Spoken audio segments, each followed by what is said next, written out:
Hello everybody, this is HD Shaves here. I'm back with a video.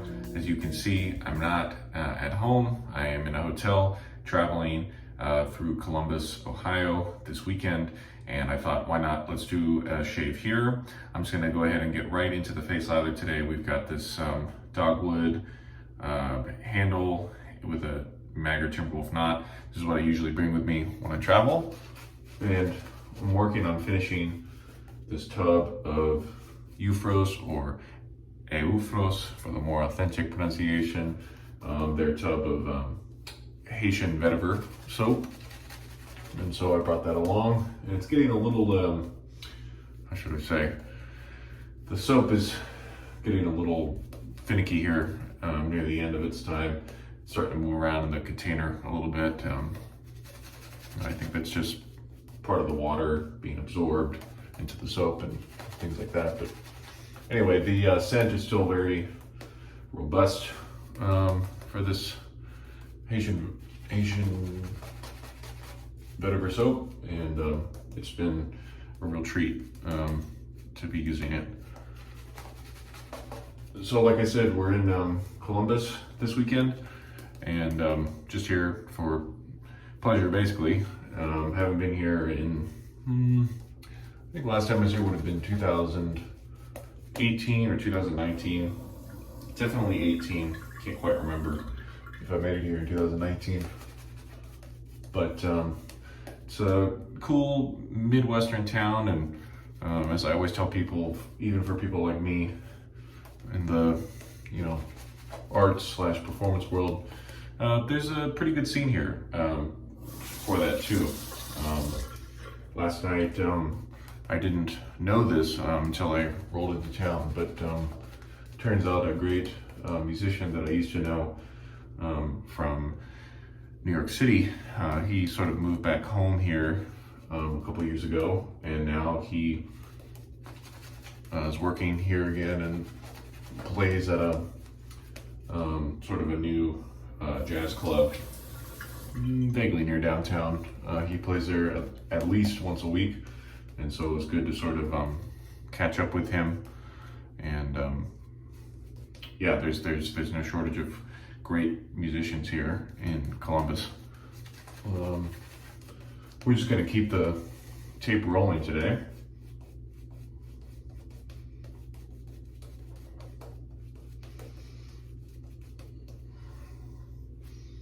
Because why not?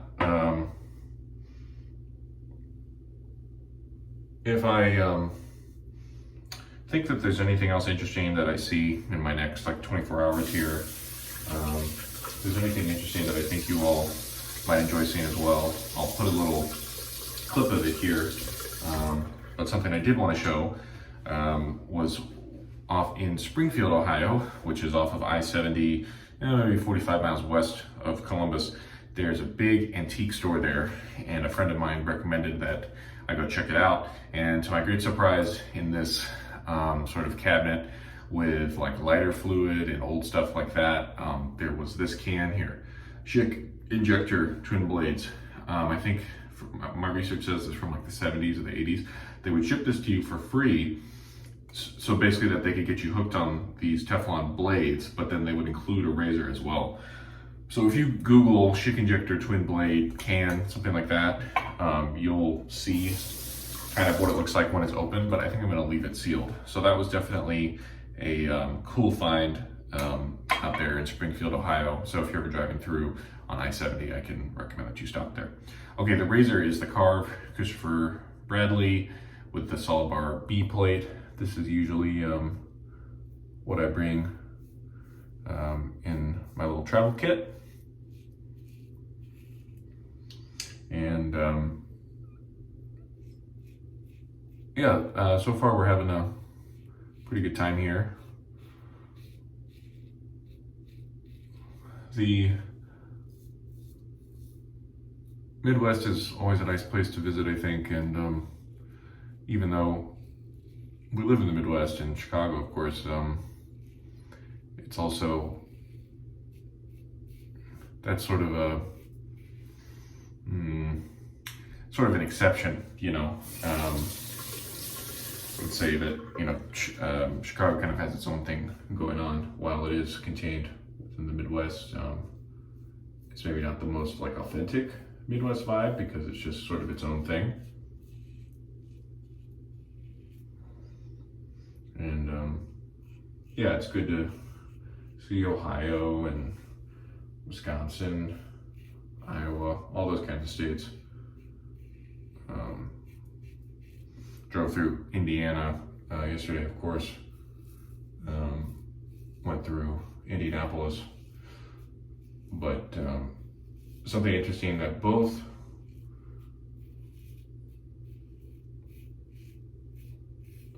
Indy and Columbus have are that they built these interstate, well, they built these highways that go around in a loop, well, around the city, right? And I remember we had that in Dallas. There's the road, the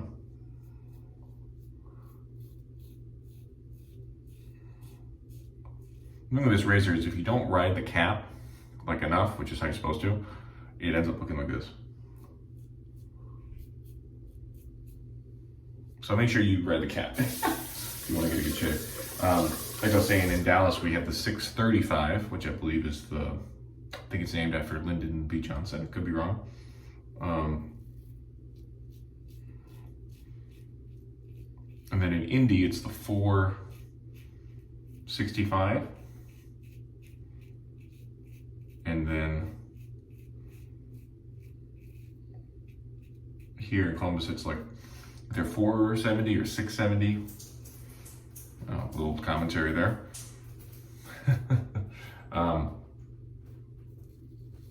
But anyway, it makes it so, depending on which part of the city you're going to, it makes it so you don't have to go directly through downtown on the main interstate, which can be nice.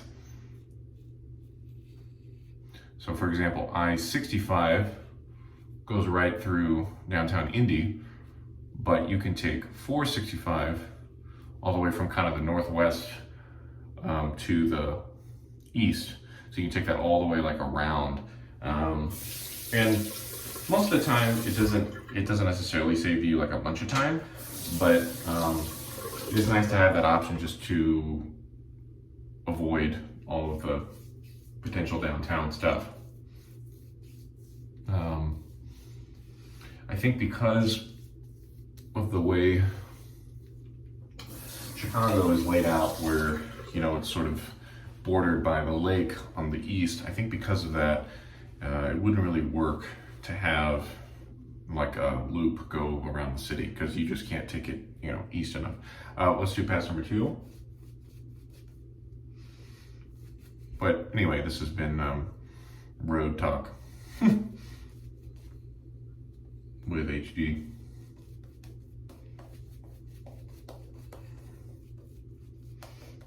If I had to guess, I would say this water is not as hard as the water we have in Chicago, although it might still be hard here because it's the Midwest, but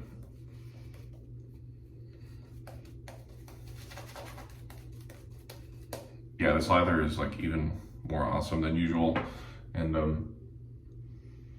feel like I'm pretty like keen to all of that at the moment because I've just been using the soap so much. Yeah, I think that's sort of maybe like the one constant that you can hold. We're gonna do pass number 2 now. Like one constant you can hold, even if your, you know, thrill goes down a little bit in shaving and you're not really sure what to use. Basically, in those moments, when in doubt, find your tub of soap that has the least amount of soap in it and see if you can finish it off. And that's basically where I am. I was changing up stuff a lot and didn't feel like I had like a real sense of direction. And it came to my choices of gear. And then I said, well, I really love using this Vetiver soap. I love the scent, of course, but you know, let's see if we can finish it off here pretty soon. I don't necessarily regret getting this razor. I think I've had it for a year or two now. I did buy it directly from Karve. I'm not sure what their current availability for these razors is, but at that time, that was when they would do very limited drops and you had to really catch it at the right time. And otherwise they were kind of difficult to buy on the used market.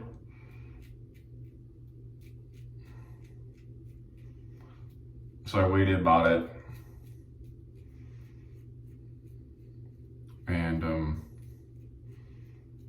the B plate is very comfortable. Sort of took a flyer on it. I hadn't tried a B plate before, but I'd used the C and the A and knew that the C was too much and the A wasn't enough. And so if I'm not mistaken, this one has exactly, it's either exactly neutral exposure or slightly positive. Whereas if you start getting into the A and the AA plates, those definitely have negative blade exposure. And so I think this is a really nice kind of everyday shaving plate for me. I guess my only issue, I was happy I went with the 3-inch handle. So this, I believe, is the shortest one they offer. It kind of reminds me of, you know, like a vintage razor sort of handle. It's just maybe sometimes I do wish that it were a little bit heavier. Of course, that's sort of what you're getting yourself into when you get aluminum. But I think at that time I was more like open-minded about aluminum, and now these days I'm kind of like, no, I would rather have like a vintage, because you know those vintage razors that are like nickel-plated brass or whatever, they're not as heavy as stainless, but they're more heavy than this. That's really kind of my sweet spot for weight, or of course titanium, but you can't have titanium razors for all your razors, right?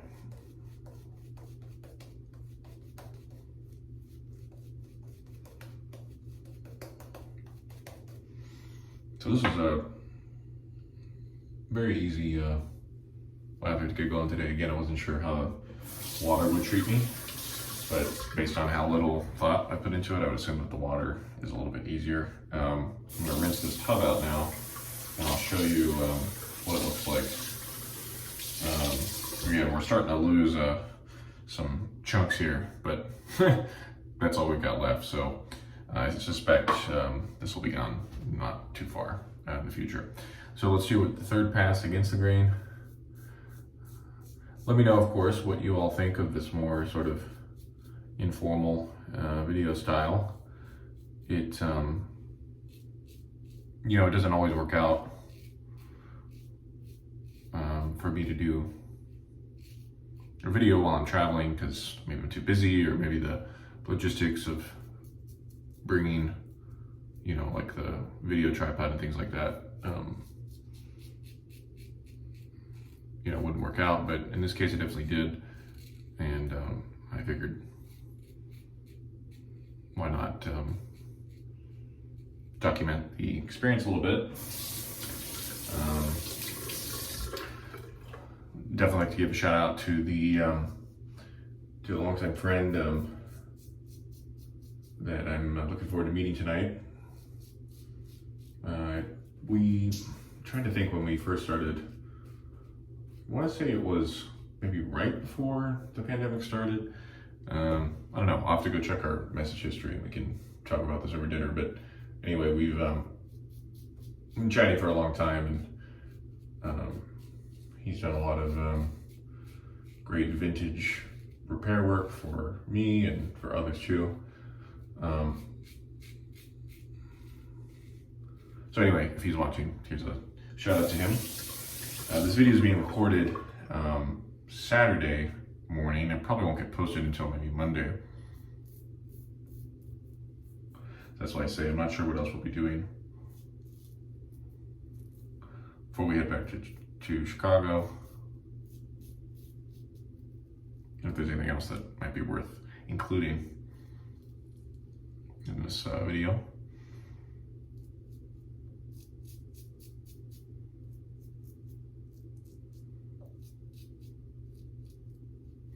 This area here under my lip, I always said this is the most difficult part of my face to shave.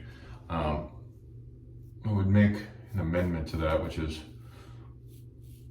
that's probably the easiest part of my face where I'll get a nick if I'm not really careful.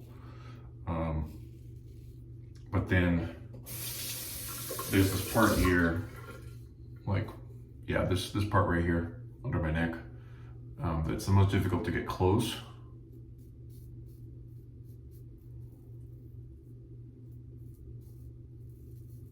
I would say, but it's not like I'm gonna get nicked there or anything. I'm just sort of,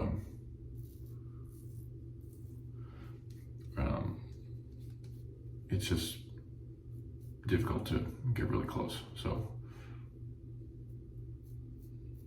if I had a trouble spot, it would probably be that one.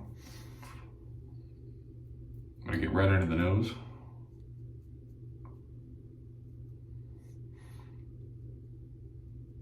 The mirror here, a little bit further away than it is at home.